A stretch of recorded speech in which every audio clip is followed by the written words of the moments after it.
안녕하세요. 성기누설TV 최희철입니다. 오늘 이 시간에는 아이들과 대화하실 때 들어야 될 이야기와 걸러야 될 이야기, 그리고 또 부모님들이 가장 해서는 안 될 이야기에 대해서 언급을 좀 해보고자 하겠습니다. 오늘 촬영은 저에게 있어서 많이 힘든 내용이 될 수 있습니다. 일단 제작진들은 좋아하겠네요. 왜냐하면 오늘 내용에서 쇼츠나 짤 나올 게 좀 많이 있거든요. 오늘 이야기를 하려고 하는 내용들은 가끔씩 저는 항상 이렇게 눈물이 글썽이 있는 내용들이고, 어제도 실제 부모님들과 상담을 하면서 이 이야기는 하지 마시라라고 부탁을 드렸는데 어제도 잠깐 좀 눈시울이 좀 그랬습니다. 일단 오늘 첫 번째 할 이야기는 자녀분들과 대화 시 어머님들이 듣고 한 귀로 흘려야 될 이야기를 먼저 해보려고 합니다. 네, 재미있는 사실은 자녀분들은 부모님들의 이제 거울이기 때문에 아이들의 핑계나 아이들의 잘잘한 거짓말들은 부모님들이 대부분 눈치도 채시고 사실에 대한 판단도 정확하십니다. 항상 아이들 머리 위에 있으시잖아요. 그렇죠? 일단 오늘 첫 번째 부모님들에게 말씀드릴 것은 아이들의 이야기 중에서 숙제 다 했다라는 표현입니다. 숙제 다 했다라는 것은 정말 다 했을 수도 있지만 실제로는 대부분 아닐 수도 있고, 어떤 걸 하고 싶어서 아이들이 순간 거짓말을 할 수 있는데, 가끔씩은 어머님, 아버님들이 숙제 한번 가져와 봐라 라고 해서 봐주시는 행동들이 좀 필요합니다. 물론 이런 것들은 이제 중학생 자녀들까지만 가능하겠죠. 만약에 고등학생 자녀가 돼버리면 영어를 제외한 다른 수학이나 이런 과목들은 되게 보면은 너무 새롭고 기억도 잘 안 나시고 불편하실 겁니다. 하지만 다른 과목들은 충분히 가능하실 거니까 가끔씩 숙제 가져와 봐라 해가지고 잘 썼는지 또 채점은 돼 있는지 등등을 확인하시면 아이들이 훨씬 더 우리 부모님이 또 이런 것도 체크하시는구나라는 생각을 갖게 될 겁니다. 자, 두 번째는요. 아이들 표현 중에서 가장 부모님들이 한 귀로 듣고 한 귀로 흘리셔도 되는 내용이 바로 하나도 모르겠다라는 표현입니다. 보통 시험기간이나 또는 시험기간 며칠 남겨놓고 아이들이 보통 자주 하는 이야기입니다. 엄마 하나도 모르겠어. 근데 그렇죠? 그러면 부모님들은 깜짝 놀라시죠. 겨울방학 동안이나 또는 몇 개월 동안 지금 학원이나 과외를 몇 달이나 보냈는데 아이가 하나도 모르겠다고 하면 정말 기겁을 하세요. 근데 실제로 하나도 모르지는 않습니다. 보통 10개에서 두세 개를 모르는데 아이들은 표현상 엄마 하나도 모르겠어. 나 그러니까 나한테 더 이상 뭐라고 하지 마. 라는 약간 핑계의 개념이 들어가 있는 겁니다. 그런데 이럴 경우에는요. 학원이나 과외를 하면서 하나도 모르게 만들지는 않습니다. 그러니까 정확한 표현은 엄마 나 10개 중에서 몇 개는 어려워서 못하겠어요 라는 표현인데, 아이들은 거기에 대해서 세부적으로 말하기를 불편해하니까 엄마 나 그냥 하나도 모르겠어요 라고 해서 퉁쳐버리려고 합니다. 근데 그럴 때는 어머님 아버님이 절대 놀라지 마시고 또는 당황하지 마시고 그래? 어디가 어떻게 몰랐니?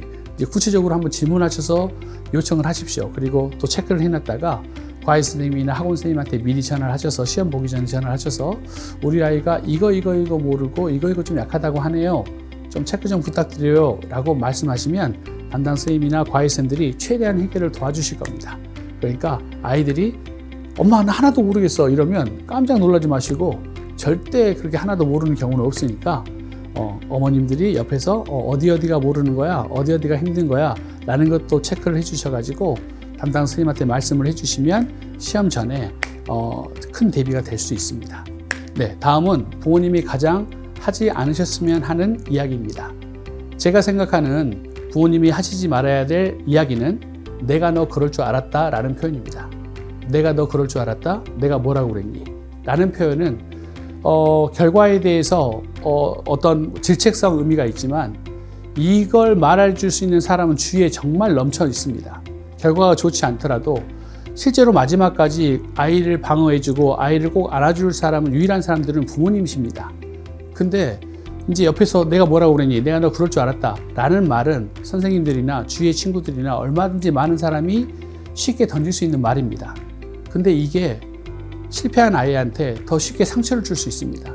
하지만 부모란 위치는 내가 뭐라고 했니? 라는 질책성으로 인생의 교훈을 줄 수도 있지만 오히려 그 결과가 썩 좋지만 않습니다. 저는 오히려 부모님들은 오히려 더 안아주고 감싸 안아주고 내가 너 그럴 줄 알았다라는 결과를 대입해 주는 게 부모님의 역할이지, 그걸 드러내서 아이들한테 질책을 하거나 아이들의 자존감을 누그러뜨리는, 그거는 좋지 못한 거라고 생각을 합니다. 그래서 항상 부모님들한테는 제가 제발 그 아이들한테 내가 그럴 줄 알았다, 내가 뭐라고 그랬니? 라는 이야기는 부모님은 정말 해서는 안 되는 이야기고, 항상 부모님들은 잘 이렇게 감싸주시는 거, 그래서 자녀분들의 자존감을 깎지 말았으면 하는 게 제 바람입니다. 그러니까 주위의 친구들이나 스님들은 그 말을 쉽게 할 수 있고 쉽게 하지만은 절대 부모님들은 최악의 결과를 대비해서 체크해 주시는 게 부모님의 역할이지, 내가 뭐라고 그랬니? 내가 그럴 줄 알았다 라고 하는 것은 아이들한테는 더 큰 상처가 됩니다. 아이들도 이제 부모님 나이가 되면 다 이해도 하고 인정도 하게 되지만은 그렇죠. 저도 이제 어렸을 때 그런 걸 많이 경험했으니까요.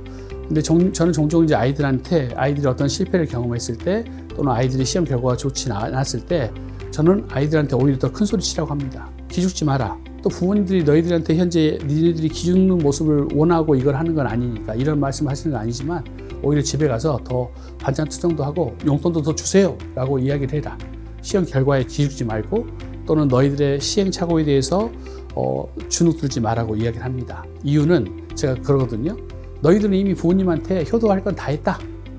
그러니까 너희들은 지금 이렇게 약간 실수해도 괜찮아 라고 이야기합니다. 그럼 아이들이 저는 효도를 하지 않았는데요, 저는 지금 부모님 실망시켜드리는 결과를 안고 있는데요 라고 해도 저는 그렇게 얘기합니다. 어떤 얘기를 하냐면, 야, 너희들이 태어났을 때, 또 너희들이 100일이 되었을 때, 100일 사진을 찍었을 때, 그리고 처음으로 엄마 아빠라는 말을 했을 때, 그리고 처음으로 걸음마를 뗐을 때, 그런 너희들을 보면서 엄마 아빠는, 그렇죠, 엄청 행복해했고 세상을 다 가졌었습니다. 충분히 효도했습니다. 그리고 아무리 늦게까지 일을 끝내고 야근을 끝내고 집에 와서도 아이들이 자고 있으면, 여러분들이 자고 있으면 머리 쓰다듬어 주고 이불도 덮어주고 볼도 이렇게 만져주고 하면서 가장 행복해 하셨다. 이게 바로 니네들이 충분히 효도했다는 뜻이다. 그리고 지금도 건강해하는 여러분들을 보면서 늘 행복해 하시고 늘 안심하시고 늘 기뻐하신다. 그러니까 너희들은 항상 효도를 많이 하고 있고 지금도 효도했기 때문에 이번 시험 못 봤어도 괜찮아. 부모님한테 가서 엄마 나 뭐 좀 사주세요. 엄마 뭐 이렇게 하세요 라고 요구를 해도 툭툭 털고 일어날 수 있는 모습, 그 모습이 오히려 더 부모님들이 더 바라는 모습이다 라고 이야기를 합니다. 실제 부모님들도 제 의견에 동조하실 겁니다. 시험 한 번 한 번에, 물론 아이가 시험을 잘 보면 좋겠지만 가장 중요한 건 건강이니까요. 그렇죠? 예, 그래서 제가 부모님들한테는 항상 부탁드리는 게, 어머님 내가 뭐라고 그랬니? 내가 너 이럴 줄 알았다 라는 표현은 어머님이 제일 하시지 않았으면 하는 표현이라는 걸 말씀을 드립니다. 부모님 생각은 어떤지 되게 또 궁금하기도 하고요. 네, 그리고 제가 이제 고3들 수업의 마지막 시간에 내주는, 종강 시간에 내주는 마지막 숙제 때문에 저는 항상 늘 울컥합니다. 그렇죠? 해년마다 하는 이야기지만 늘 울컥합니다. 제가 학생들에게 내주는 마지막 숙제는요, 어떠한 프린트물이나 어떠한 문제집이 아니라 이 부탁을 합니다. 아침에 수능 시험장으로 출발할 때 어머님, 아버님 꼭 안아드리면서 건강하게 걸어서 수능을 보러 갈 수 있게 해주셔서, 키워주셔서 정말 감사합니다 라는 표현을 꼭 하고 가라고 이야기를 합니다. 네, 가장 중요한 부분이죠. 건강하게 걸어서 수능을 보러 갈 수 있게 그동안에 계속 키워주시고 돌봐주시고 지지해주신 부모님한테 최고의 인사라고 저는 생각을 합니다. 그러니까 항상 이런 이야기를 전달하면서도 아이들 때문에 울컥을 하고, 또 시험이 끝난 뒤에도 부모님들이 아이가 그런 말을 해서 너무 좀 감동스러웠고, 시험 결과가 어떻게 나올지는 모르지만 일단 건강하게 시험을 잘 치르러 간다는 것에 정말 감사한 일이라고 늘 어머니들은 말씀을 하십니다.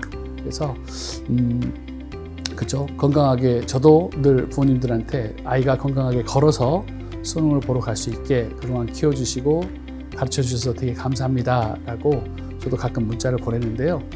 이게 가장 좀 더 울컥하고 좀 행복한 일이라고 생각을 합니다.